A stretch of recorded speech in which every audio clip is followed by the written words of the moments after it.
Compliance-ready risk writing, finance regulatory language. Clear risk language protects everyone. It helps investors understand what they're getting into and shields the firm from accusations of hype or concealment. Regulators like the SEC, FCA, and ESMA expect communications that are transparent, balanced, and easy to verify. When you replace marketing gloss with clarity, you earn trust and reduce legal exposure. Think, what could go wrong? How likely is it? And what are we doing about it? Simple, direct wording prevents ambiguity, avoids disputes later, and supports informed decisions. In short, clear risks today mean fewer surprises tomorrow.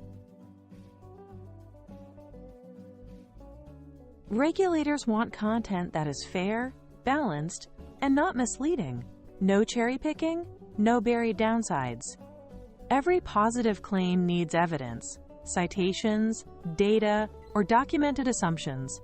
Put risk disclosures where readers will see them, near the claim, in equal font size, and not hidden in footnotes.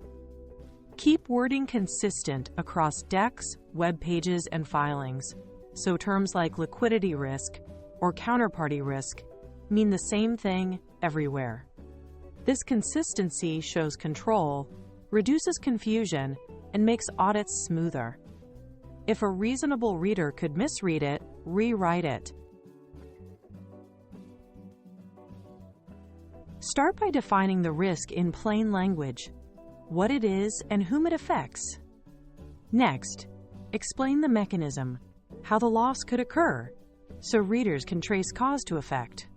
Indicate scope and likelihood with cues like limited, moderate, or elevated, and add timing where relevant.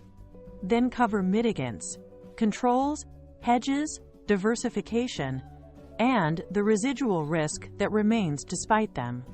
Keep the flow. Definition: right pointing arrow mechanism, right pointing arrow magnitude / likelihood, right pointing arrow mitigants, right pointing arrow residual. This structure turns abstract warnings into actionable understanding without overwhelming the reader. Choose neutral, precise verbs. May, could, is exposed to, is subject to. These show uncertainty without promising outcomes. Avoid absolutes like will, guaranteed, or risk-free. They attract regulatory scrutiny. Whenever possible, quantify. Give ranges, thresholds, or scenario results. For example, a 2 to 4% revenue impact in a severe case.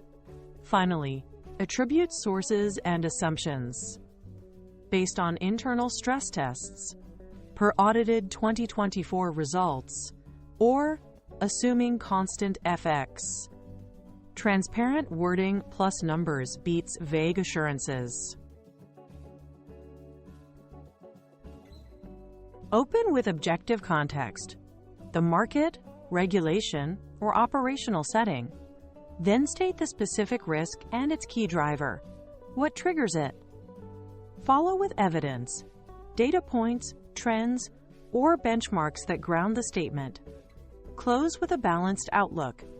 Note mitigants, timing, and caveats so readers see both sides. Example flow. Following tighter capital rules, context. The firm may face funding pressure due to lower deposit growth, risk plus driver. Q2 liquidity coverage was 125% versus 110% last year. Evidence. While we expanded committed lines, residual risk remains if markets close for more than 30 days. Outlook.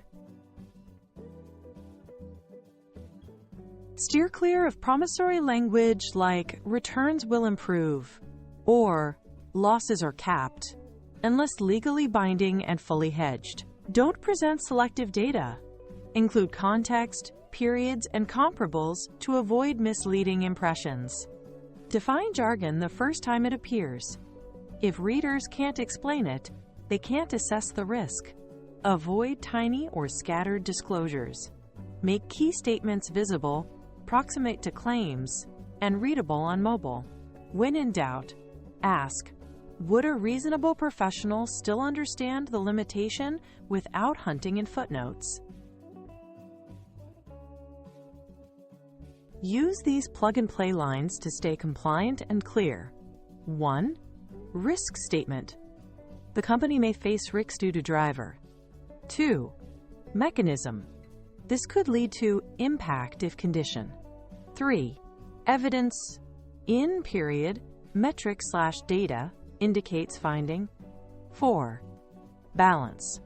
While mitigant, residual risk remains assessment. Example, the company may face supply delays due to single-source vendors. This could lead to missed deliveries if customs holds extend past 10 days. In H1 2025, on-time shipments fell 3%, indicating tight capacity. While we added a secondary supplier, residual risk remains moderate. Before publishing, run this quick audit. Is the content accurate, balanced, and sourced with verifiable data? Are probabilities and impacts clear, qualitatively, or with ranges? Does terminology stay consistent across slides, web pages, and filings? Are disclosures prominent and readable on desktop and mobile, near the relevant claims? If any answer is not sure, revise. The goal is professional clarity, understandable to a smart non-specialist, defensible to an auditor, and helpful to investors making real decisions.